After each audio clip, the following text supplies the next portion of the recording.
এক মাস সংযমের শেষে ঈদের দীর্ঘ ছুটিতে সময় কাটাচ্ছে কর্মব্যস্ত মানুষ। ঈদের আনন্দকে বাড়িয়ে তুলতে স্বজন ও প্রিয়জন নিয়ে ঘুরছে পর্যটন ও বিনোদন কেন্দ্রগুলোতে। পতেঙ্গা সমুদ্র সৈকত, ফয়েজ লেক, চিড়িয়াখানা ও শিশু পার্ক জুড়ে বিরাজ করছে বাড়তি উচ্ছ্বাস। এছাড়া সমবয়সী মানুষের কোলাহলে মুখরিত হয়ে আছে নগরের উন্মুক্ত দর্শনীয় স্থানগুলো। সব বয়সী মানুষের কোলাহল দেখে সত্যি খুব ভালো লাগছে।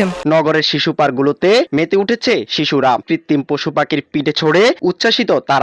ঈদের আনন্দে আমার খুব মজা লাগছে।